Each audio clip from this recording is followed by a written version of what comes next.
Hello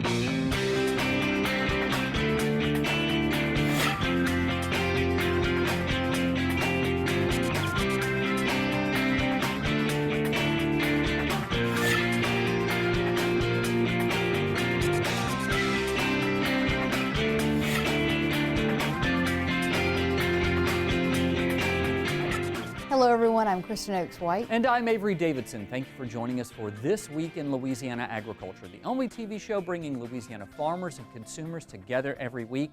And for the first time in, I don't know what, this year, we're together on this set. I think so. It feels like it's been 10 years. I know. But I really do think that we have not been on this set together in 2020. But we're maintaining the social distance. Yes. We even have a table between us to make sure, we're not going to infect each other with anything other than our insanity. Hence the random oranges, but you'll find out later on in the show. Well, right now is the time of year when everyone is ready for Thanksgiving. With the pandemic, this year might be a little different from previous ones, but turkey and all of the trimmings are still on the menu. As TWILA's Neil Melanson tells us, one Lafayette grocery store is getting ready for that big day.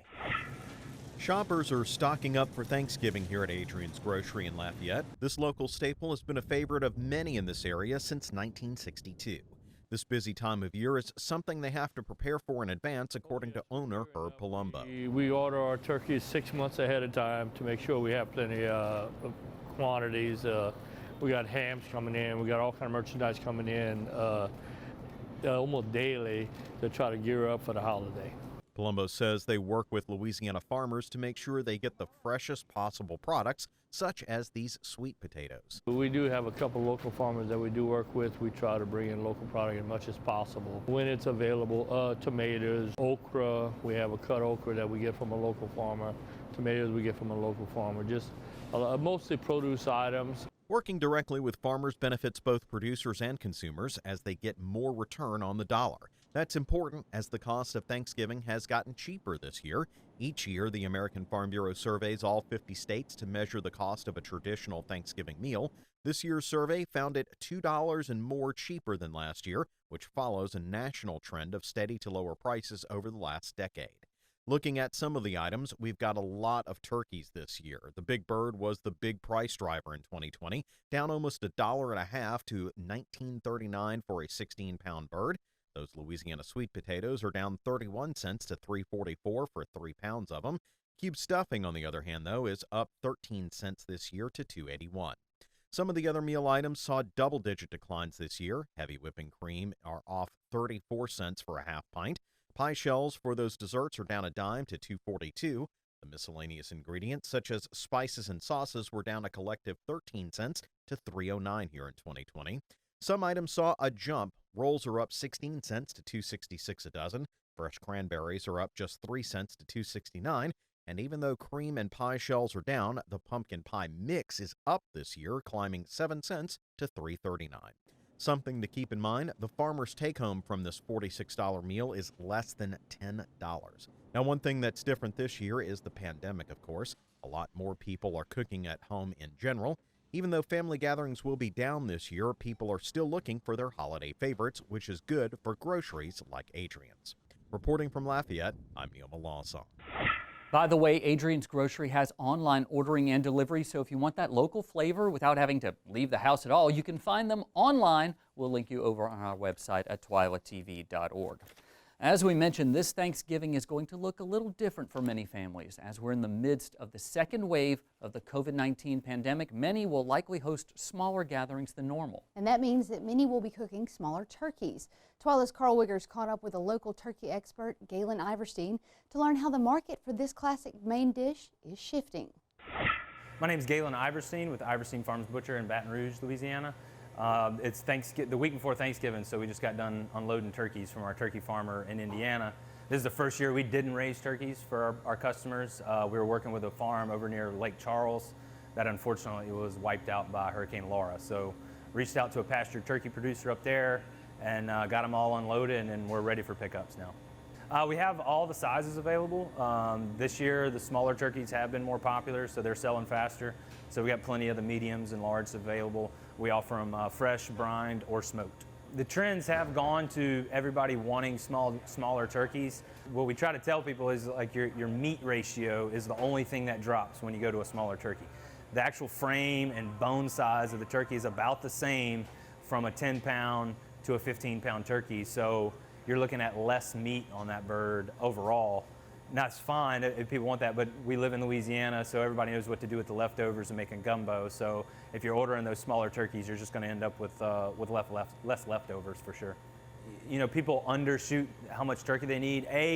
The home cook isn't that great at carving a turkey, so you're going to waste a little bit. You're going to leave a little bit on the bone, unfortunately. So the more turkey you have on there, the happier everybody's going to be, because you know, you don't want to be at the table and everybody wondering where the seconds are. You know, you want to make sure you got plenty of turkey for everybody.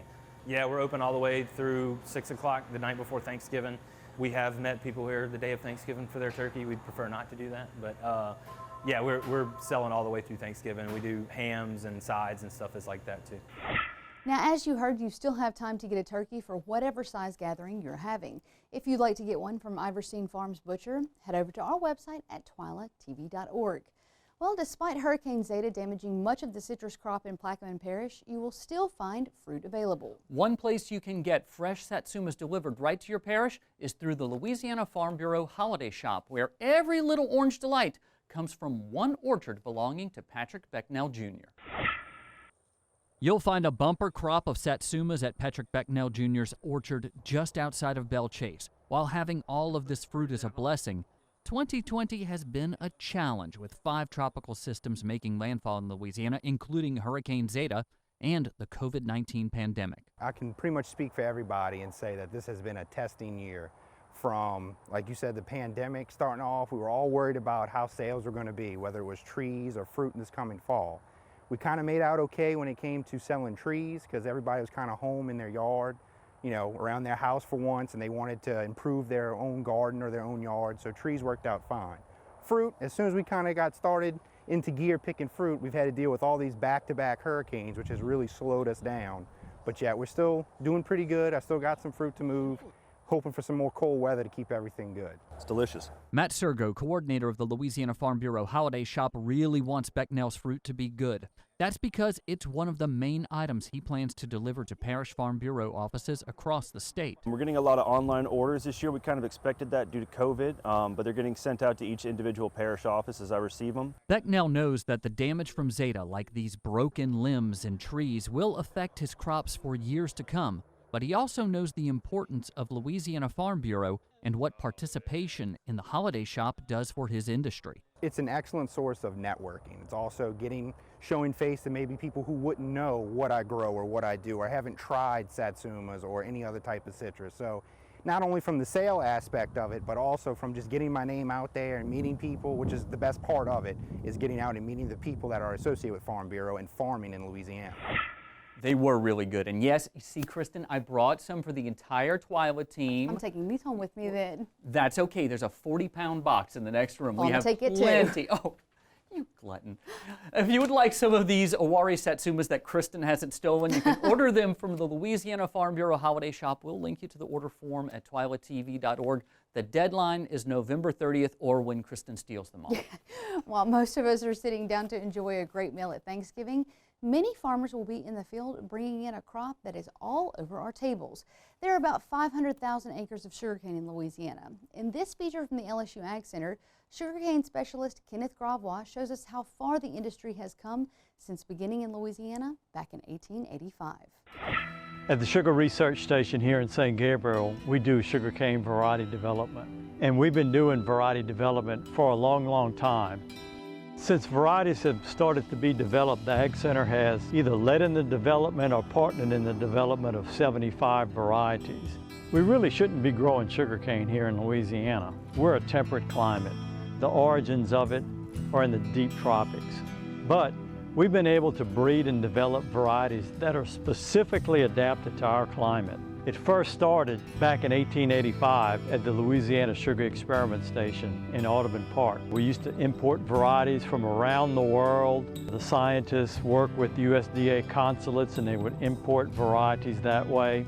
It took a disease epidemic in the 1920s for us to really gather the forces and formalize the variety development work. You had the American Sugarcane League being established in 1922, the USDA station in Houma in 1923, and of course LSU had been around since 1885. We wanted to have crossing and selection here in our backyard, and that has been immensely important and paid big dividends. Today, our farmers are at the beginning of harvest, and they're harvesting 30 to 40 tons per acre with sugar recoveries in the 220 range. That was unheard of 50 years ago, 100 years ago, 200 years ago. But that's the result of variety development work, bringing in the new genetics that'll impact yield. In fact, we've doubled our sugarcane yields in the last 50 years. We don't just release a variety, we release a management package. What's the disease resistance of that variety to all the diseases? What's the insect resistance to all of those varieties? How do we fertilize it? Any sensitivities to herbicides? All that is impact. Our industry is growing. It's growing two ways. One, new acres of sugarcane are going in, but two, we're extending our crop cycle. The less cane we plant means the more cane we have for the mill. So right now, the 2020 acreage of sugarcane is about 500,000. It's $1 billion industry to the grower and to the mill. When you add those economic multipliers of 2 to 3 onto that number, these dollars turn over in the economy. People go shopping, people buy vehicles, people buy homes. It's a real economic force in rural South Louisiana. This year, sugarcane farmers will be in the field harvesting their crop until the middle of January. Still to come on TWILA, we share some of our favorite Thanksgiving recipes. But first, we'll show you the back-breaking work that goes into harvesting sweet potatoes. Stay with us.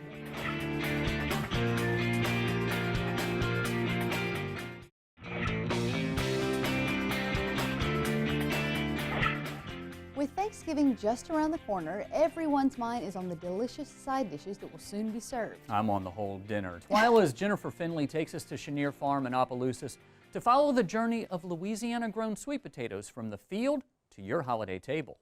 This is what survived. We are down there from the hurricane. We lost those vegetables. I mean, it was all so beautiful before, but we can't control Mother Nature.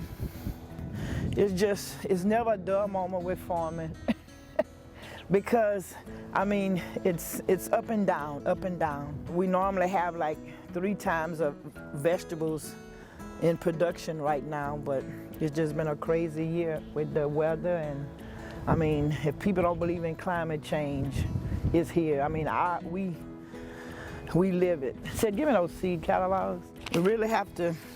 It's not farming like our grandparents farming. It's farming where we have to study these seed catalogs and see what grows well for our weather conditions, because it's beginning to be very difficult every year to try to find, things that grow well in your climate. If you have the faith of this little mustard seed, see this mustard seed? If you have this much faith, look how tiny that is. Look how tiny. That's all the faith you need, and you can conquer so much in life. If we can all just be one and have this much faith in each other. That's all it takes. I mean, it's not gonna be good every day, but life is good and it's what you want.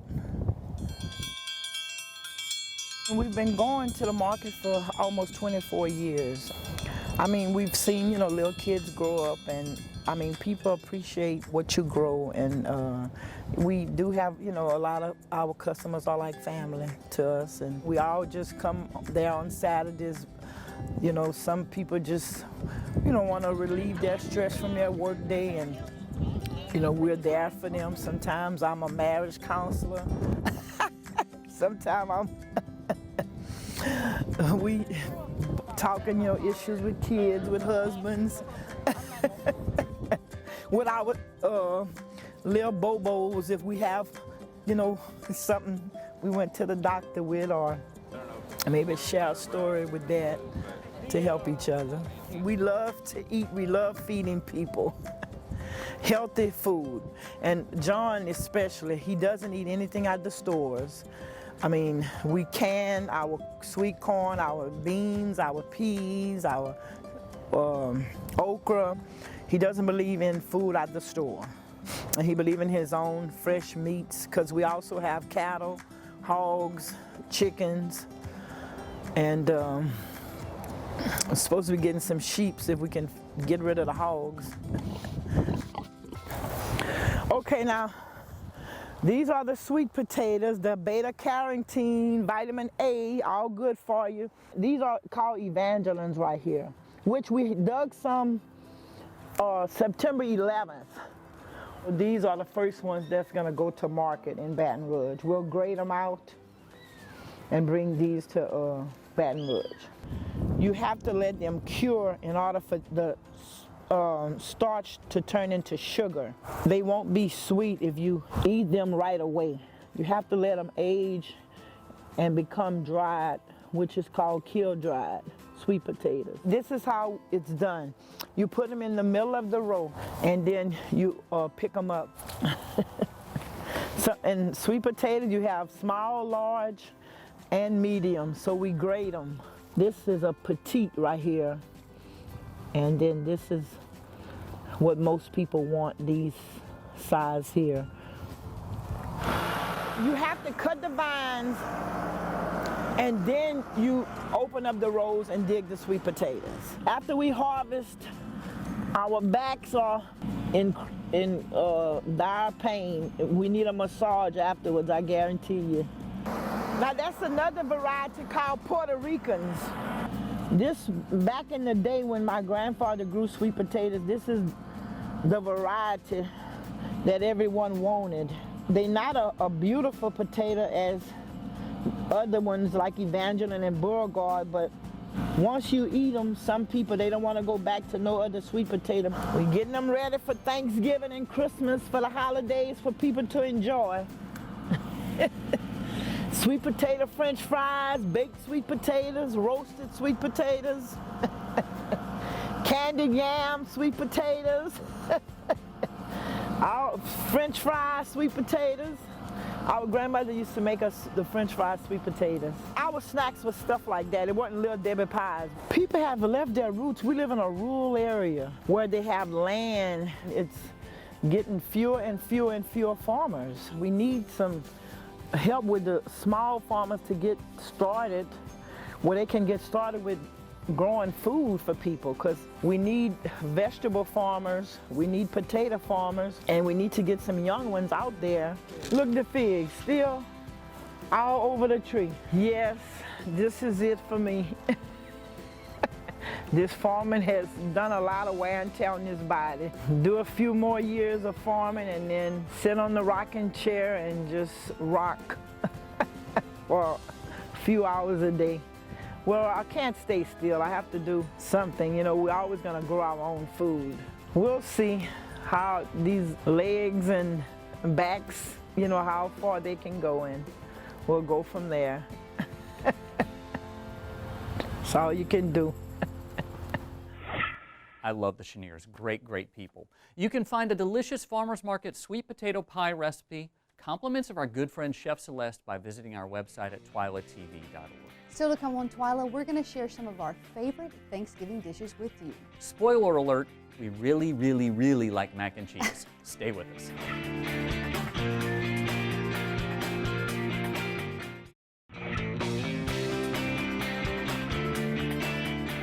Just like with most events in 2020, we know this year's Thanksgiving celebration is going to look and feel very different for most of us, whether it's because of the pandemic or simply from loved ones who are no longer with us. Many dinner tables will have fewer seats this year. But we can still celebrate and honor our loved ones with memories that remind us of Thanksgiving past.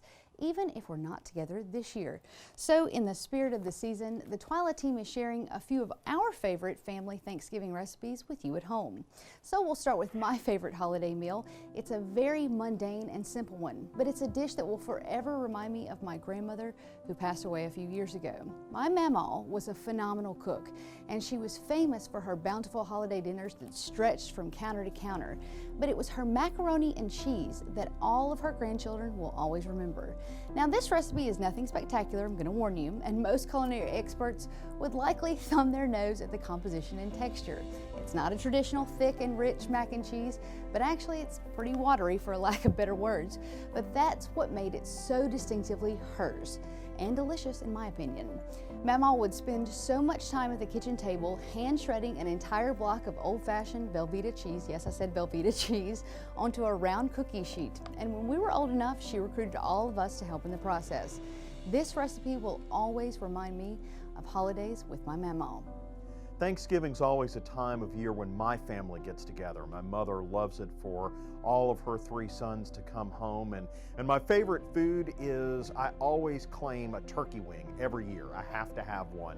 I love dark meat on turkey, and it's just my favorite. Now my in-laws, we go to Christmas with my in-laws, and they always fry a turkey, and one of their traditions is they fry it and everybody then gathers around and peels the skin off and eats the skin, and it's delicious if bad for us, and that's just my favorite. Dark meat turkey is, even though it's basic, it's just my favorite. My favorite holiday dish is mom's spinach and artichoke dip. It is creamy and cheesy and everything you can ask for on a side. It's one of my favorite go-to snacks as she and I work together every year to prepare Thanksgiving Day dinner. And watching her and Momo prepare dinner whenever I was a little girl, and now Mom and I get to do it together, it's become something really special to me. When I think of Thanksgiving, I don't just think of the meal on Thursday. For me, I think of waking up every day of that week to go deer hunting at the farm in the morning and the afternoon. While I enjoyed the hunting, the post-hunt debrief at my grandparents' house was always fun. My dad, brother, and myself would take turns telling Gramps and my grandmother, who we called Goggy, about everything we saw or that we didn't see on that hunt. That's not really my favorite part. The chess pie was my favorite. During the week of Thanksgiving, Goggy would make maybe a dozen chess pies. I'm sure it's not the healthiest pie there is, but it's my favorite. It's mostly eggs, butter, and I think some lemon and vanilla. But the most important was my grandmother's touch. My sisters have taken up the job of making the chess pies since Goggy passed away, and they're really good, but they're not the same. That pie will always make me think of Thanksgiving, and for that matter, Christmas, down on the farm. For the record, Thanksgiving is my favorite holiday. There's no expectation of gifts, there's not as much commercialization. It's just a day of food, fellowship, and giving thanks for another year of blessings. That said, I used to be the traditional guy who loved a turkey or even a big old turducken for the center of the table. However, my father-in-law, Ned Mendes, he's a big fan of all the recipes ever printed in the New Orleans Time-Picayune and swears by the New Orleans root beer glazed ham. And now I do too. It's great to make, and you end up with this dark outer layer to the ham that's just full of goodness. However, I modify the recipe a bit. It calls for Barks root beer, and I do love Barks, but I'm a bigger fan of IBC root beer, which uses cane sugar. And we all know where that cane sugar is coming from, right? I made it last year, and I'm going to make it again this year, albeit for a much smaller gathering. By the way, Jennifer Finley is under the weather right now. Despite you just seeing her do that story about the Cheniers, she asked me to share that Chef Celeste sweet potato pie is among her favorites, and it's what she's hoping to make this year. By the way, Jennifer, Kevin, get well soon. That does it for this edition of TWILA. We're going to take the week of Thanksgiving off, so if you see this show again next week, that's why. We hope you take time to enjoy and appreciate your family and friends as well. And we're thankful for you, our viewers. Thanks for joining us, and on behalf of the entire TWILA staff, happy Thanksgiving.